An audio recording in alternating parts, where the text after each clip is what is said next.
Lucas 15, versículos 22 a 24. O pai, porém, disse aos seus servos: trazei depressa a melhor roupa, vestiu, ponde-lhe um anel no dedo e sandálias nos pés.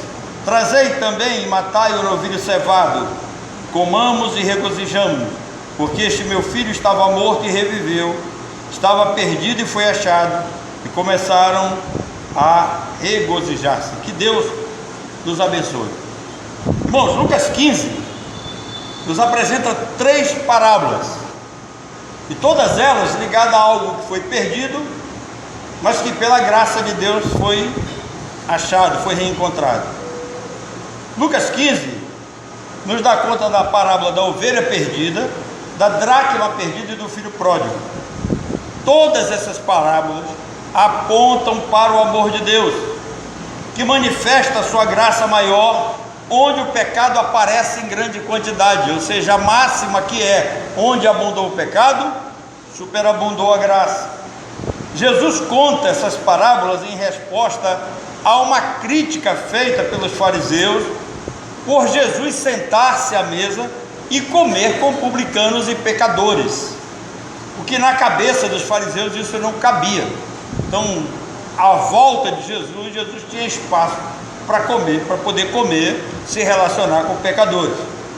E ele, atacado pelos escribas e pelos fariseus, ele usou essas 3 histórias, da ovelha, da dracma e do filho pródigo, para mostrar que o coração de Deus é buscar, que a intenção de Deus é sempre acolher e se alegrar com aqueles pecadores que se entendem por perdidos e acabam retornando ao convívio com Ele. Existe uma palavra que é muito comum nos nossos dias: reconciliação. Todas as coisas aqui nessas parábolas que se perdem, elas foram achadas, revelando a misericórdia e a compaixão de Deus para um pecador arrependido. Guarde isso, para um pecador arrependido. Não é para qualquer um, não. Das 3, eu vou usar 2 para a nossa reflexão hoje, dia 9 de agosto de 2026, Dia dos Pais. Lucas vai nos dar conta de que eu quero usar para a introdução a ovelha perdida. Esqueçam a dracma eu vou pregar uma outra oportunidade. Possivelmente domingo eu prego sobre o filho mais velho, mas hoje eu quero pensar com vocês sobre a questão da ovelha e do filho pródigo, sem pensar na dracma. A ovelha, na linguagem bíblica, todos nós sabemos, diz respeito aos filhos de Deus. Quando a Bíblia faz referência à ovelha, automaticamente na nossa mente vem a ideia de filhos de Deus. Ovelha está falando de crentes, e aqui o texto vai nos dizer que existem crentes perdidos. Agora, como pode haver um crente perdido? É isso que a parábola vai explicar. Aqui não se trata de salvação, nem de perda de salvação, mas trata-se de alguém perdido na sua insatisfação, trata-se de alguém perdido nos seus próprios pensamentos, trata-se de alguém que está perdido, querendo resolver um problema que ele sozinho não vai poder resolver.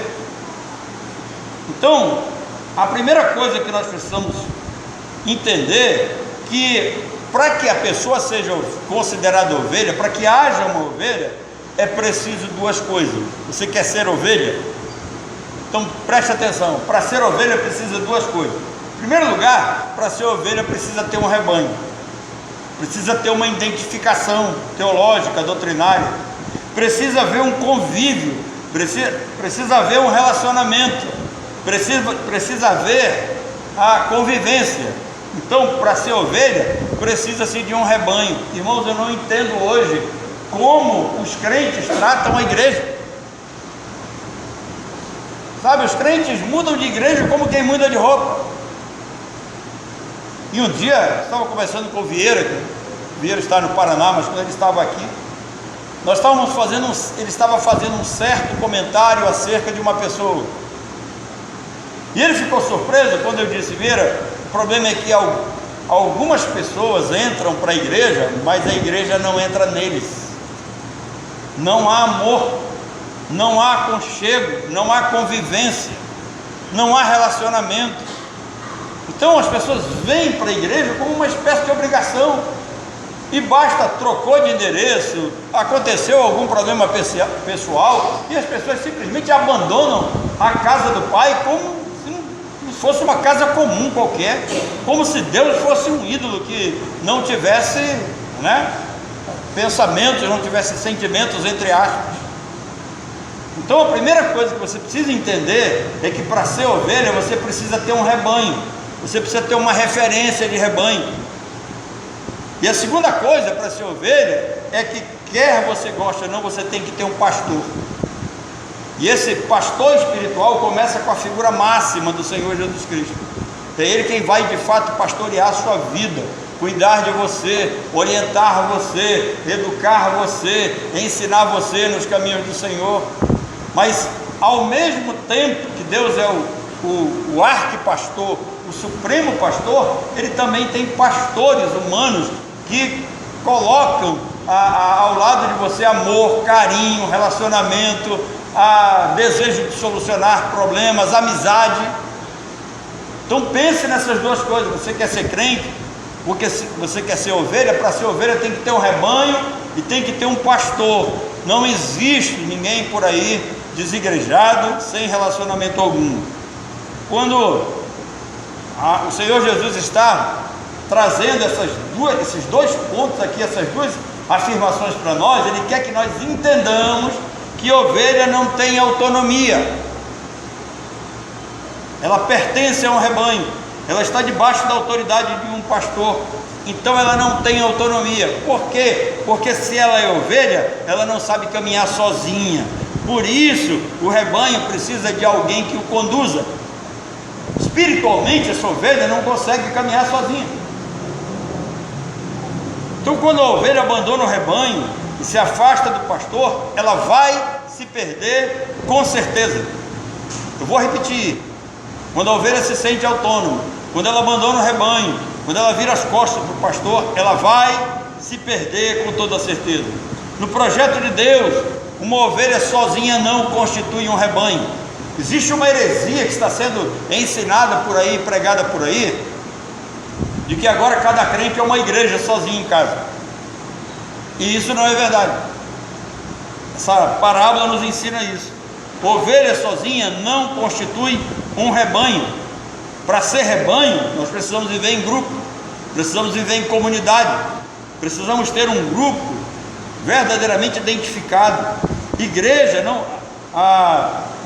Quando identifica essas ovelhas, automaticamente ela já percebe, a igreja já percebe que tipo de pessoa está chegando, que tipo de pessoa está adentrando. A convivência com o tempo vai mostrando quem é cada ovelha. Mas entenda isso: ovelha não possui autonomia fora desse contexto.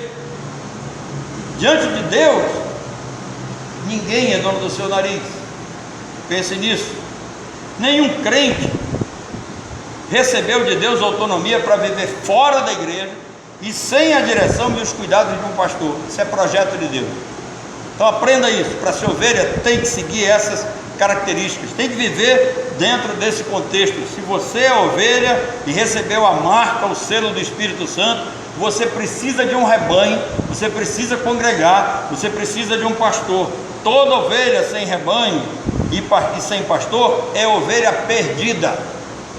E ovelha perdida, fragilmente levada por qualquer vento de doutrina, é frágil, facilmente enganada pelo inimigo. A cena da ovelha, ela vai nos levar à mensagem central que aponta para o filho pródigo. E esse filho, todos nós sabemos da história. Ele escolhe sair da casa do pai em busca de certos prazeres, e o final é trágico. O final dele, a qual ele esperava, sonhava ser feliz, o final é trágico. Ele vai acabar na lama, ele vai acabar com porcos, o que para um judeu era extremamente humilhante nesse período da história. Então esse jovem, ele simplesmente manifesta a insatisfação com a casa do pai. Ele diz assim: eu já não suporto mais essa vidinha, esse negócio de EBD, esse negócio de culto, esse negócio dessas músicas que se canta todo domingo, esse culto chato, eu não aguento mais isso, eu tenho uma maneira melhor para viver. E ele escolhe sair da casa do pai, Ele escolhe ir embora, sai do convívio da comunidade, sai do convívio do rebanho, ele vira as costas para aquele que é o seu pastor, e ele vai em busca de uma vida mundana. E agora eu quero chamá-lo apenas de pródigo, não quero chamá-lo de filho. O pródigo, a única coisa que ele encontrou quando ele saiu da casa do pai foi derrota, humilhação e vergonha. Foram as únicas coisas com as quais ele verdadeiramente conviveu. Muitos crentes hoje repetem o mesmo erro, em busca dos seus prazeres, em busca de prazeres do mundo, em busca de independência espiritual. Eles acabam cometendo o mesmo erro. E a pergunta que tantos crentes fazem é: e os desigrejados? Irmãos, desigrejado está perdido. É alguém sem rebanho, é alguém sem referência, alguém sem uma liderança. E aí alguém pode me dizer: mas eles leem a Bíblia, eles cantam coros, eles fazem culto em casa. Irmãos, nem todo que diz Senhor, Senhor entrará no reino dos céus. Eu conheço gente melhor do que eles, gente que faz milagre,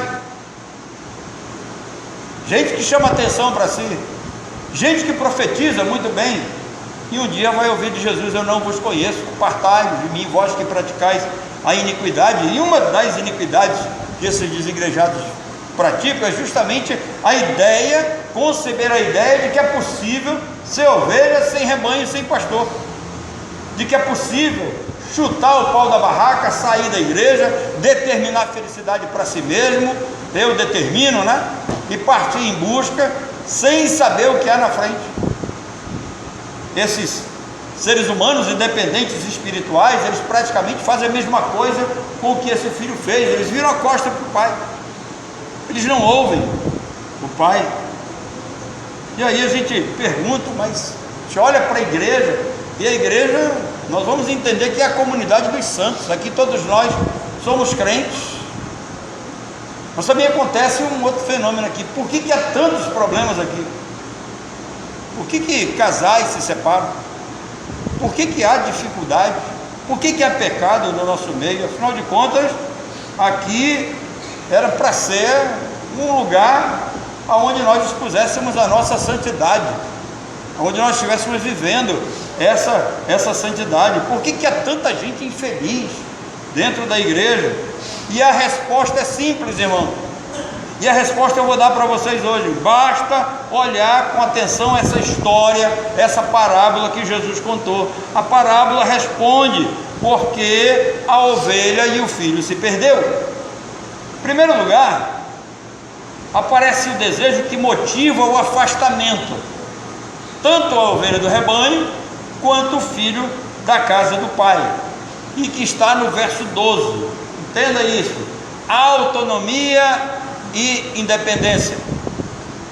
E o que estava enchendo o coração desse jovem era o desejo de se tornar independente, de ser autônomo, de achar que é dono da própria sorte. Só que esse tipo de atitude, por mais inteligente que seja, vem de uma inteligência corrompida, inteligência sem dependência de Deus. Preste atenção, esse jovem, ele era inteligente. O pródigo ele era bem diferente do irmão mais velho. O irmão mais velho parece aquele sujeito recatado, aquele sujeito quieto dentro de casa. Para ele está tudo bem, está tudo tranquilo, ainda que ele não manifeste toda a sua alegria, mas ele vai levando a vida, debaixo da autoridade do pai, obedecendo o pai, seguindo as regras da casa. Mas esse jovem não. Esse jovem, de fato, ele era inteligente, ele conhecia os seus direitos, ele sabia o tamanho da sua herança, e mais, ele sabia o significado de pedir a herança do pai. Na cultura do Oriente Antigo, quando um filho pedia a herança de seu pai, ele estava desejando que o pai morresse.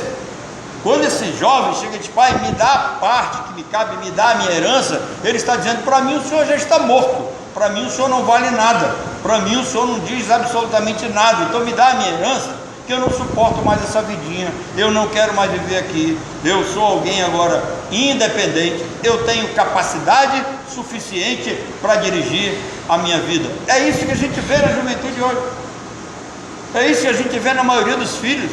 Filhos Existem uma grande quantidade de filhos que estão contando os dias para atingirem a maioridade, para simplesmente dizer para os pais: a partir de agora, quem manda na minha vida sou eu.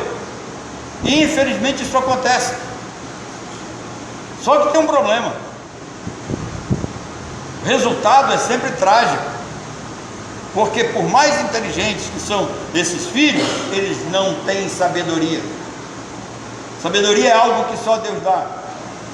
Então esse jovem inteligente, e por ser inteligente, saber da sua parte, saber das consequências da sua atitude, ele apresenta um espírito libertário sem limites. Ele não tem limites. Ele não está preocupado com o que a sociedade onde ele vive vai pensar. Ele não está preocupado com o resultado diante da comunidade. Ele não está preocupado com a vergonha que ele causaria ao pai. Ele não está preocupado com as consequências dos seus atos. Ele tem um espírito libertário sem limites.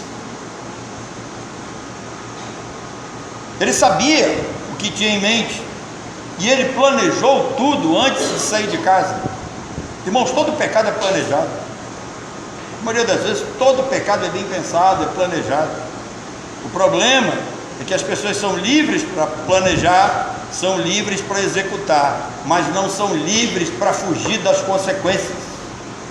Guardem isso. Esse é o grande segredo da predestinação. O ser humano não tem como fugir da consequência dos pecados. Onde quer que você esteja, onde quer que você pratique, o resultado, o salário do pecado sempre será o quê? A morte. Então ele não estava nem aí para o pai. Para ele o pai poderia morrer, e agora ele era inteligente, independente. Terceira coisa aqui que vai aparecer: o desprezo pelas regras e pelos princípios bíblicos. Então, por que há tanta gente insatisfeita dentro da igreja? Três coisas: inteligência sem dependência de Deus, espírito libertário sem limite e desprezo pelas regras e pelos princípios bíblicos. É isso que faz as pessoas acharem que são independentes e autônomos, que podem viver sem Deus, que podem decretar felicidades para si mesmos, que podem tentar resolver a sua vida com suas próprias forças e com os seus próprios recursos. O problema, querido, isso me faz lembrar uma música nordestina do Luiz Gonzaga, né? Tem uma poesia nordestina que diz: o candeeiro se apagou, o sanfoneiro cochilou, mas a sanfona não parou, ela continuou tocando sozinho. Alguns pensam que vão poder continuar tocando a vida sozinho, mas não tem como, porque um dia o candeeiro apaga, um dia o sanfoneiro dorme, e um dia a sanfona se cala, porque tem alguém acima de tudo isso, que merece amor, que merece cuidado, que merece respeito. Quando alguém se sente inteligente a ponto de se achar autônomo, o que a Bíblia diz não tem valor, o que a igreja pensa não importa, os conselhos do pastor viram agressão, a palavra de Deus não faz sentido algum. O inteligente, ele não precisa orar para resolver as coisas. Irmãos, eu sou de uma época que a gente, tudo que ia fazer, orava. Eu lembro disso. A gente vai atrás do emprego, ora, mas agora parece que o pessoal só ora quando está em desespero, né? Tem nego desesperado, aí corre para a igreja, né? Orem por mim. Um dia, a primeira igreja que eu pastoreei, chegou alguém lá com 3 filhos, chegou uma mulher com 3 filhos. Pastor, ore por mim, porque a minha vida está difícil, não tenho como cuidar desses meninos. Eu perguntei: e o pai desses meninos? Não é o pai, são os pais. Ela tinha para cada filho um pai. E eu perguntei: onde estão os pais? Não sei, o último morreu na cadeia, numa rebelião. Irmãos, preste atenção, olha a vida que essa mulher determinou para ela. Cada filho um pai, um espírito libertário sem limite, não olha as regras, não segue princípios, não está nem aí para a vida, e depois fica reclamando: olha, me ajuda, a igreja tem que orar. E aí tem hora que Deus ajuda, mas tem hora que Deus não age. Quando Deus não age, vai sofrer o resto da vida. Uma outra, eu aconselhei ela: olha, não namora com esse cara é problemático, presta atenção. Ela olhou para mim e disse: pastor, ele é um pão. Um tempo depois, ela chegou lá na igreja com o olho roxo, né? O pão bateu no olho dela. É esse tipo de problema que a gente tem, né? Então, eu lembro quando nós vamos a Boa Vista e quando o Samuel vem para cá, ficar uns dias aqui na nossa casa. Todas as vezes quando a gente vai voltar para casa, seja de ônibus ou seja quando eu venho de carro dirigindo, a gente não sai toma café na mesa e antes de tomar café a gente ora, mas antes de entrar no carro para pegar a estrada a gente ora. E por que a gente ora? Isso é dependência de Deus. Ele é nosso Pai, nós somos filhos, Ele é o Senhor, Ele é o Todo-Poderoso, Ele é soberano. Claro que quem tem carta de motorista sou eu, quem dirige sou eu, atenção, quem tem sou eu. O Oscar morre de medo quando eu estou dirigindo, mas ele esquece que quem está no controle é Deus. Quando Samuel vai voltar para Boa Vista, a mesma coisa, a gente ora. Por quê? Porque Deus é quem conduz as nossas vidas, nós estamos nas mãos dele. E para quem chegou a ponto de pensar em ser independente de Deus, a derrota é certa, a queda é inevitável. E 4 coisas essa pessoa vai manifestar, esse filho manifestou. Primeira coisa, ele manifestou orgulho. O orgulho está em crer que pode dirigir a vida sozinho e melhor, sem o pai. Sabe o que ele disse? Pai, eu não quero o Senhor cuidando das minhas coisas, a herança é minha, a coisa é minha, não quero o Senhor dando palpite, não quero nada na sua mão, passa, eu sei dirigir a minha vida, eu sei ser melhor do que o Senhor com toda certeza. Orgulho, crer que pode dirigir a vida sem o Pai, eu não preciso de ninguém mandando em mim, esse é o problema. Orgulho. Segunda coisa, rebeldia. A rebeldia é quem leva o homem a afastar-se da disciplina, da boa ordem, do lar e acima de tudo da convivência. Eu não preciso que ninguém diga o que eu devo fazer, eu sei o que fazer, e com certeza na maioria das vezes ele não sabe. Terceira coisa, egoísmo. O pai não havia morrido, a herança ainda estava de posse do pai, o pai precisava morrer para poder passar essa herança, mas o orgulho é tão grande, a rebeldia é tão grande, o egoísmo é tão grande, que ele diz: olha, me dá tudo que é meu, não importa se você está vivo ou não, porque para mim você está morto. Quarta coisa, ingratidão. Depois de criado e com a herança na mão, vira as costas. Irmãos, nós nos dedicamos praticamente grande parte da nossa vida. Eu fico pensando, pais que têm muitos filhos, e aqui eu acho que quem tem mais filho é o Mazinho, né? Hoje, né? Quanto é Mazinho? 4. Vocês imaginem o que o Mazinho gastou com esses 4 filhos, desde o primeiro dia que eles nasceram até hoje. Se tivesse aplicado numa conta,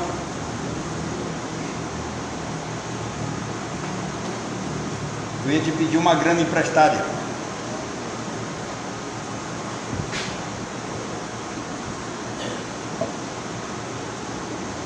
Os filhos, na sua maioria, não pensam nisso. E não é só o investimento financeiro. Quantas noites papai ficou sem dormir, mamãe ficou sem dormir? Recentemente preguei para vocês aqui a história daquela mulher lá que Salomão ia bandar a criança no meio para dar metade para cada uma. Vocês lembram o que aconteceu? Porque a mãe irresponsável dormindo rolou por cima do filho. Quantas noites nós ficamos sem dormir, cuidando de vocês quando vocês estavam doentes, e aí simplesmente para chegar numa certa idade, sabe, virar as costas e dizer: eu não preciso de você, eu sou independente, eu sou isso, eu sou aquilo outro. Guarde isso. Quem tem esse tipo de atitude tem orgulho, rebeldia, egoísmo e ingratidão. E hoje, o dia dos pais é o melhor dia para dizer isso, porque pai é provedor. E muitas vezes os filhos olham para os pais e olha principalmente para o papai como aquele que simplesmente vai botar dentro de casa. Ninguém tem preocupação com a economia, ninguém lembra do amanhã. Eu aprendi um ditado que diz que o desperdício de hoje pode ser a necessidade de amanhã. O que você perde hoje, o que você joga fora hoje, amanhã pode fazer falta. Lembro do meu pai sempre me ensinava isso. Meu pai sempre dizia: não desperdice nada.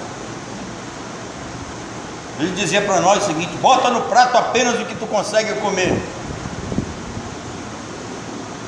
Eu lembro que muitas vezes a gente eu ouvia, meu pai era filósofo, e ele falava, né, gente que tinha um olho maior que o prato. Quando não se satisfazia com o prato, o olho era maior que a barriga. E a barriga parece a barriga do mundo, nunca se satisfaz. Irmãos, quais as consequências de abandonar o pai? O afastamento leva à degradação, com toda certeza. Fome, solidão, vida moral desregrada, vida espiritual distante e a companhia de porcos. E aqui eu não estou falando só dos porcos aos quais ele foi cuidar, eu estou falando dos porcos com os quais ele se envolveu, gastou todo o seu dinheiro, vivendo dissolutamente. Porque enquanto você tem dinheiro, você tem amigo. Perde o teu dinheiro para ver. Acaba para você ver. Fui visitar um amigo recentemente. Joguei futebol há muitos anos com ele. Ele disse: Aldenir, quantos amigos eu achava que tinha na mesa de bar, nenhum deles veio me ver. Essa é a verdade. Irmão, aqui dentro você é livre. Eu vou repetir: aqui dentro você é livre. O muro da casa não é prisão, é cuidado e proteção. Aqui você é amado. Aqui tem alguém que ora por você. Aqui tem alguém que convive com você. Aqui é um rebanho. Então pense nisso. Aqui dentro você é livre, lá fora não. Lá fora você é presa fácil do inimigo. Como resolver esse problema todo? Como o pródigo poderia resolver o seu problema? O caminho não tem outro, é arrependimento. E arrependendo-se, claro que vai passar por um processo de restauração. O filho arrependido, ele alcança misericórdia. E aqui o pai vai manifestar o que? Graça. Porque o pai recebe com amor, o pai veste novamente e o pai restaura a sua dignidade. Como isso se manifesta? E a cultura vai ensinar para nós. Primeiro, o beijo significa perdão de todos os pecados. Eu quero terminar depois falando sobre a corrida, que o texto diz que o pai corre. E o que significa essa corrida? Ele corre e ele beija. O beijo significa perdão dos pecados. Em seguida o pai manda colocar vestido, porque aquele já estava deteriorado. Vestido significa justificação e santificação, roupagem nova, aparência nova. Depois o pai diz: olha, põe um anel no dedo dele. Anel significa o selo do Espírito, autonomia restaurada, autoridade restaurada, poder de compra, alguém visto com respeito e com dignidade pela sociedade novamente. Mas ele está descalço, e o pai diz: põe sapato nos pés deles. E quando põe sapato, significa adoção, ele está sendo adotado de novo em casa. Notem que o filho saiu com um discurso pronto de lá. Ele não queria mais ser tratado como filho, queria ser tratado como empregado. E o pai manda botar sapato no pé dele. Justamente para quê? Para que ele seja reintegrado na família. Quem está lá no mundo, quem peca, quem erra, quem está perdido, quem se arrepende, quem volta, é recebido, é reintegrado na família da fé. Depois de tudo passado, eu fico pensando no que esse pródigo carregava na alma. Depois que ele chegou em casa, mas se eu fosse o pai dele, a primeira coisa que eu mandava fazer era tomar um banho para tirar aquele cheiro de porco. Mas o pai não fez isso. O pai perdoa. Não sei se eu perdoaria, mas Deus é Deus. Irmãos, eu fico imaginando, depois ele em casa, depois de tudo que passou, olhar para o outro irmão olhar para a comunidade e lembrar de tudo quanto começou. Alguém que sai altivo: eu sou inteligente, eu tenho independência, eu sei guiar meus caminhos, eu sei dirigir meus passos, eu sou eu, e depois volta humilhado. Sabe que isso acontece na igreja? Ele foi cansando do culto, ele foi cansando da comunhão, a programação foi ficando chata, a mensagem já não significava mais nada, as palavras vindas das escrituras já não faziam mais sentido, e aí as pessoas vão se afastando. Eu fico triste vendo as irmãs fazendo programa, colocando cardápio no grupo da igreja. Você sabe para que isso? É para trazer você para cá. A gente precisa de incentivo para vir para a igreja. Vamos lá na igreja que vai ter uma caldeirada hoje. Vamos lá na igreja que vai ter. Seria bom se alguém dissesse: vamos lá na igreja hoje que a palavra vai ser tremenda, como diz os pentecostais. Vamos lá que os cânticos, que o pastor vai tocar, vai falar na nossa alma, no nosso coração, vai preparar a nossa alma e a nossa mente para receber o alimento espiritual que vem de Deus. Eu fico triste vendo as irmãs se empenhando para trazer a igreja para um lugar que não precisava de incentivo. Mas eu fico mais triste ainda, eu fico com vergonha quando eu vejo pastores gastando um tempo precioso fazendo apelo para ver se os inteligentes se convertem. Tem pastor que prega 10 minutos e apela meia hora. Aceite Jesus, crê em Jesus, olha a sua situação, olha, Cristo vai voltar, olha, o amanhã não te pertence, você pode morrer. Eu lamento que isso aconteça, triste isso. Eu não faço. Jesus não é uma mercadoria barata para estar oferecendo para um sujeito que se acha inteligente. Ele tem que reconhecer quem ele é, ele tem que se arrepender dos seus pecados, e ele tem que buscar o perdão de Deus. O inteligente acha que vir à igreja é um favor que ele faz para Deus. Tem crente que acha que vir aqui, sabe, é um favor que você está se fazendo para Deus, é para agradar o coração do pastor. O inteligente não precisa de Deus, ele não precisa do rebanho, ele não precisa de reunião. Igreja para ele é algo supérfluo. As pessoas estão tão viciadas em celular que hoje, quando eu saí daqui, eu estava saindo daqui às próximas 3 da tarde, tinha um cara e uma mulher na garupa da moto, e ele na moto, ele olhando o celular. O cara, se eu não tivesse prestando atenção nele, fosse outro carro, eu tinha passado por cima dele, porque ele com o celular na mão, ele vai saindo da direita para a esquerda sem perceber. Como é que pode o cara dirigir moto vendo o celular? Mas isso é o mundo de hoje. Pessoas completamente perdidas. Irmãos, precisamos ter a consciência de que, se somos desse rebanho, a igreja onde nós frequentamos não pode ser trocada de uma hora para outra. A gente não pode trocar de igreja como quem troca de roupa. Acha que uma igreja, uma roupa está velha, joga ela fora e bota uma nova e segue a vida. Não, irmãos, aqui o rebanho diz respeito a pessoas. O rebanho diz respeito a pessoas que um dia orou por você, amou você, conviveu com você, brincou com você, riu com você, comeu com você. E você não pode simplesmente virar as costas e ir embora, ou simplesmente viver uma vida em pecado, afetando a vida da igreja. É necessário que a gente tenha mais responsabilidade com isso. Então a parábola do filho pródigo nos ensina isso. A igreja não pode ser substituída.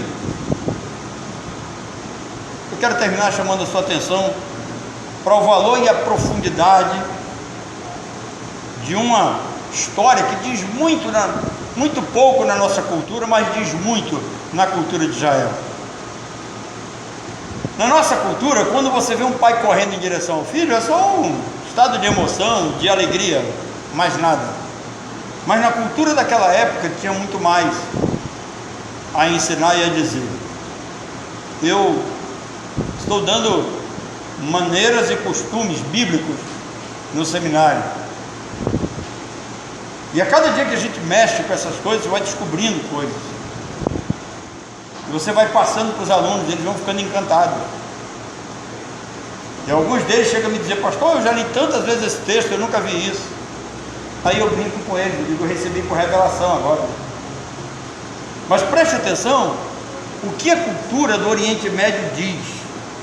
A vida social daquela época acontecia baseado em 2 pontos: honra e vergonha.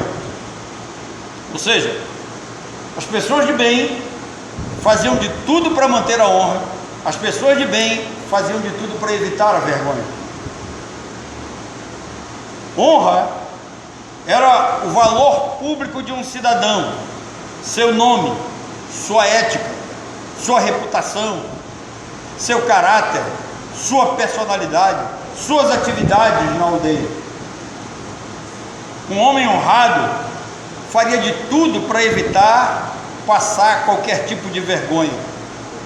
E correr não fazia parte da conduta de um homem honrado. Preste atenção, correr não fazia parte da conduta de um homem honrado. Então, para aquele pai correr na direção do filho, tem uma série de coisas aqui que a gente precisa pensar e aprender, porque foi a mesma coisa que Deus fez por nós, para nos salvar. E se nós entendêssemos isso, nós daríamos mais valor à nossa salvação e à nossa fé. Na cultura do Antigo Oriente, havia um ditado que era muito bem apropriado para aquele período e para esta ocasião: um homem respeitado, ele anda devagar. Um homem sábio tem seus passos calculados. Um homem honrado, ele anda de cabeça erguida. Um homem honrado não mostra as partes do seu corpo. Um homem de honra não mostra as suas pernas. Um homem respeitado não corre. Um idoso não mostra determinadas partes do corpo. Essa cultura ela é tão forte que você deve pensar: quando a arca estava entrando em Jerusalém, Davi estava saltitando e correndo à frente da arca, e sua mulher Mical, vendo aquilo, disse: o rei agindo dessa forma parece um vadio, mostrando as suas pernas, as suas partes. Por que isso? Porque um homem honrado, ele tinha as vestes até os tornozelos, e para correr ele precisava levantar aquilo, e para levantar ele precisava mostrar as pernas, e aquilo era desonroso, aquilo era vergonhoso, certamente ele seria criticado. Fazer aquilo era humilhante. E o que Jesus está dizendo é que esse filho que insultou o pai, que jogou fora os seus bens, que desrespeitou perante a comunidade, ele merecia o desprezo de todos. Aquele filho, ao entrar na comunidade, ao entrar na aldeia, ele enfrentaria o ódio de todos pelos quais ele poderia passar. A comunidade inteira sabia o que foi que aquele rapaz tinha feito. Ele tinha desonrado o pai, tinha desrespeitado o pai, ele tinha gastado os bens do pai, ele odiava o pai, saiu de casa odiando o pai. Então, pela justiça que deveria acontecer na comunidade, ele receberia o desprezo, ele receberia a frieza. Irmãos, e o pai, percebendo, sabendo isso, ele corre para encontrar o filho antes que o filho se encontre com aqueles que iriam julgá-lo. E o pai corre e o beija, e manda lhe dar o que tem de melhor. Ele merecia o desprezo diante de todos, ele deveria ser recebido de volta de uma forma fria, de uma forma a qual ele sentisse o que foi que ele havia feito com seu pai. Mas o pai é quem sofre a humilhação, o pai é quem corre, o pai é quem mostra as partes, o pai é quem se humilha. Para eles, para o povo daquela comunidade, o pai deveria ter agido na letra fria da lei. Era a lei que deveria imperar, e a lei condenava o tipo de atitude do filho pródigo.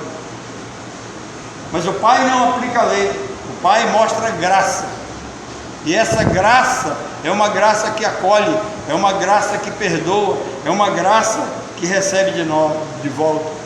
O pai corre para sofrer a humilhação primeiro. Irmãos, notem isso. Nós, pecadores, mortos, perdidos em nossos delitos e pecados. Deus envia Jesus, ou Ele próprio se faz gente na pessoa de Jesus, e Ele vai à cruz, Ele se humilha, Ele sofre tudo por nós. É a mesma coisa aqui. Ele sofre o agravo, Ele recebe as críticas, e diz: como pode receber esse menino dessa forma? Esse menino merece a letra fria da lei. Ele atravessa os olhares daqueles que condenavam seu filho. O pai corre para oferecer perdão e reconciliação. O pai sofre a vergonha para resgatar um filho que não merecia. Isso é graça. Deus, Ele age diferente de todos nós, com toda certeza. O Deus dos pelagianos, irmão, o Deus dos arminianos, o Deus dos pentecostais, fica de braços cruzados esperando que o ser humano venha até Ele.